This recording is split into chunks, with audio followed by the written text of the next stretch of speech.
이번 24년도에 수요일에는 바다 도공을 첫 회의 시작하는 날입니다. 그래서 오늘 도입 강좌 제일 처음 제가 맡게 돼가지고 굉장히 지금 많이 들리고 있습니다. 오늘 제가 여러분들하고 같이 이제 도입 강좌 진행할 내용은 독도의 바다는 수학입니다. 그래서 독도 바다에서 도대체 수학을 뭘 찾을 수 있을지 오늘 여러분들하고 같이 한번 찾아볼 생각입니다.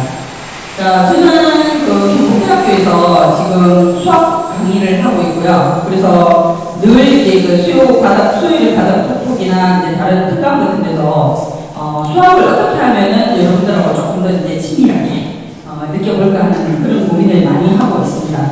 그래서 오늘은 자, 출렁이는 바다의 공실 떠다니는 수학을 낳자라는 이제 부제목으로 한번 시작을 해보겠습니다. 내용은 여러분들 바다하고 미분방정식하고 도대체 무슨 연관이 있을까 이걸 한번 해보고, 그리고 제가 2014년도에 처음으로 울릉도에 갔었거든요.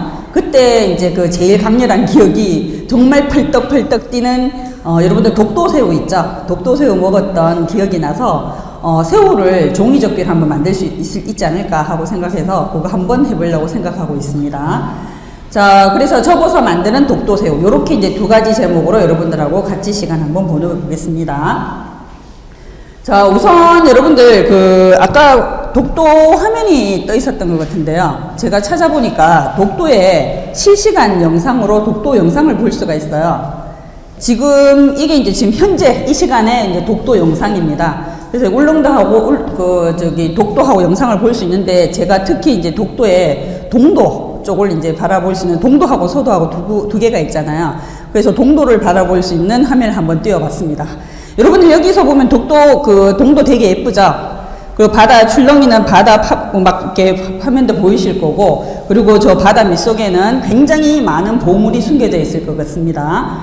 자, 그래서 오늘 제가 주제를 잡은 거는, 사실은 바다하고 수학은 뭐 말도 할 것도 없이 할 게 많잖아요. 파도의 움직임, 그 다음에 물고기들의 움직임, 그 다음에 독도에 있는 많은 해양 자원들을 수학으로, 통계로 어떻게 이제 표현해 볼까, 이런 거 굉장히 많은데, 그 중에서도 이제 저는 좀 관심이 있는 게, 지금 독도 바다에 출렁이고 있는 파도가 보입니까? 멀리서 봐서 파도가 이제 많이 출렁거리지 않는 것 같은데, 여러분들 아실는지 모르겠지만 독도는 정말 인연이 닿아야지 가볼 수 있다고 합니다. 왜냐하면 주변에 바다가 워낙 이제 험해서 이제 평소에 잘 가기 힘들다 그러나요?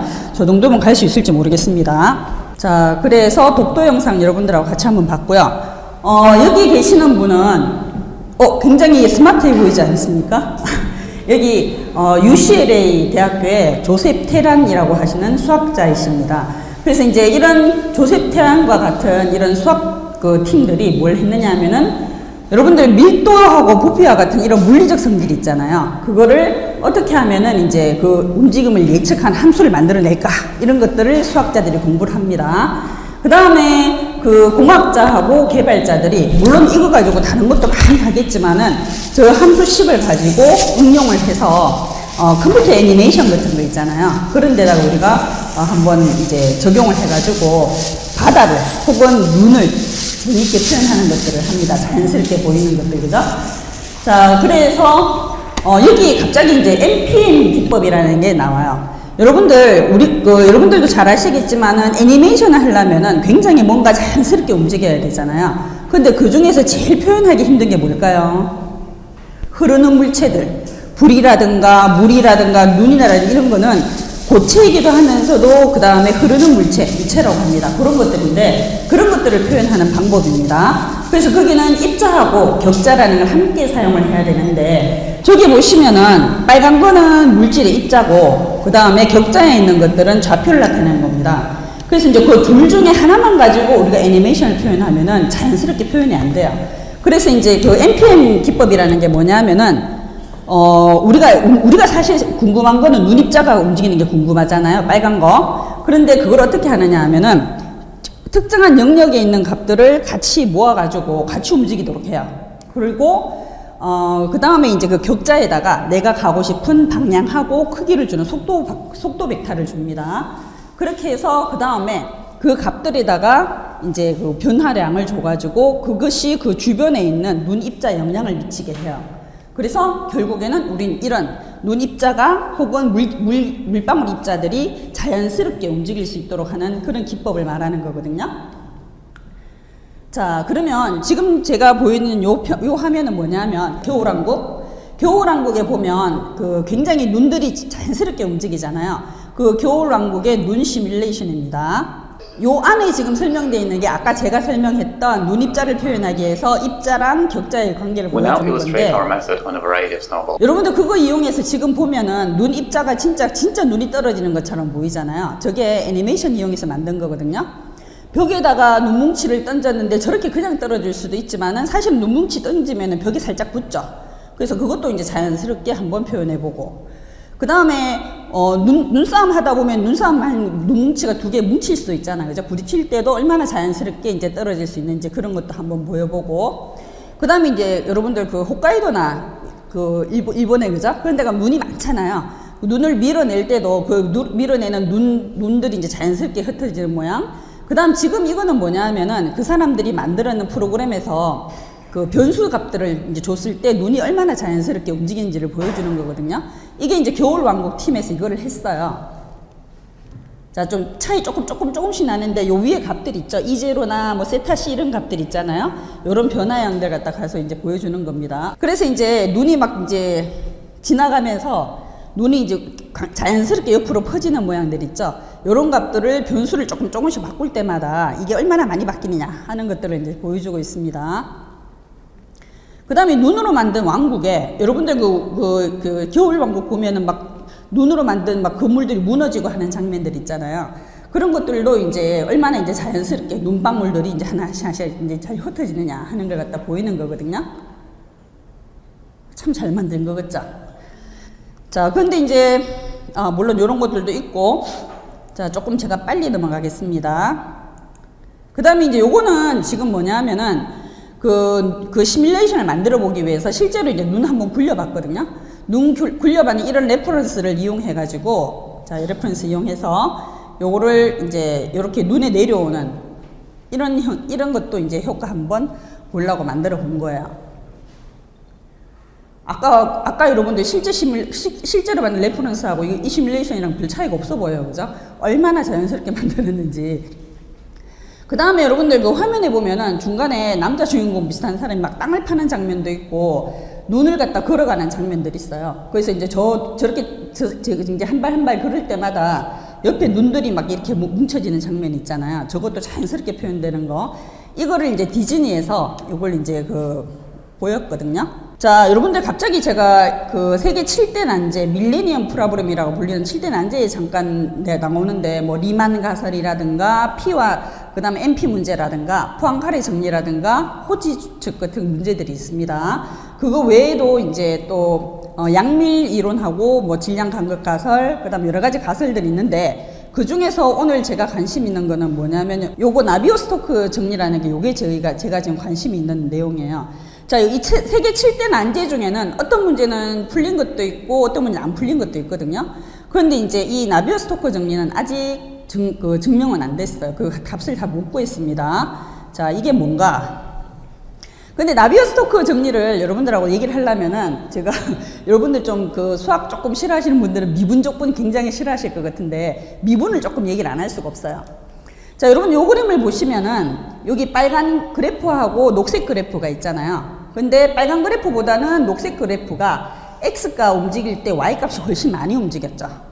근데 그거를 뭘로 표시할 거냐 하는 문제가 생기잖아요. 그래서 가만히 보니까 이 화살표보다는 이 화살표가 기울기가 훨씬 더 가팔라요.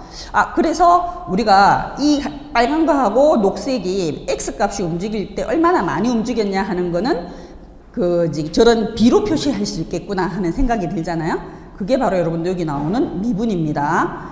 자, 요게 이제 미분인데 결국은 미분을 이용하니까 그래프가 얼마나 많이 이제 빨리 증가하느냐 아니면 늦게 증가하느냐를 알 수 있다는 얘기거든요.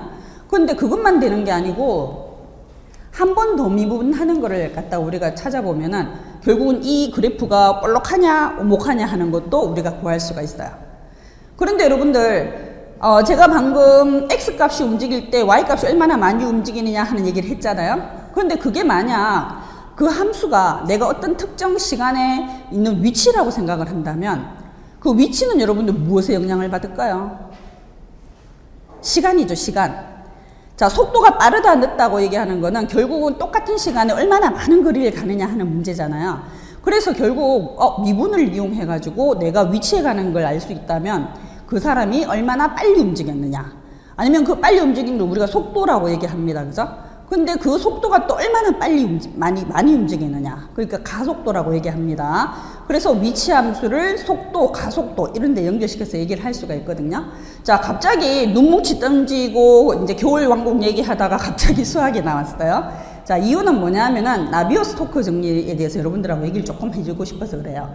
자, 여러분들 여기 나비오-스토크 정리는 여러 가지 표현하는 방법이 있는데 요것도 그 중에 한 방법이거든요. 여기 나오는 이런 값들이 뭐냐면은 전부 다 미분이에요. 미분 기호가 되는데 제일 앞에 값은 이제 아까 얘기했던 시간이 움직임에 따라서 속도가 얼마나 많이 빨리 움직였냐를 보여주는 가속도하고 흐름에 따른 가속도. 그 다음에 그 옆에 나오는 값은 유체를 흐르게 하는, 여기에서 말하는 유체는 물처럼 이렇게 흘러가는 물질을 얘기하는 거거든요. 그래서 유체를 흐르게 하는 힘인 압력. 그 다음 값은 중력같이 이제 유체에 작용하는 외부 힘. 그 다음 값은 유체 흐름에 반대로 작용하는 점성, 이런 값입니다. 그런데 이런 문제를 다루는 게 이제 나비오-스토크라는 건데, 나비오-스토크 방정식이라는 건데, 이게 풀렸냐 하면은 아직 안 풀렸어요. 그런데 아까 우리 했던 겨울 왕국에서 왜 눈뭉치 던질 때 있잖아요. 그죠? 근데 그 팀에서는 이걸 이용을 했어요. 자, 그런데 이거 안 풀렸는데 어떻게 이용했느냐. 자, 애니메이션처럼 그건 정말 자연하고 똑같진 않잖아요. 그래서 조금의 이제 근사값이 차이가 나면 이제 정확한 값을 모르더라도 사용을 할 수 있을 것 같다, 이렇게 해서 그걸 썼거든요.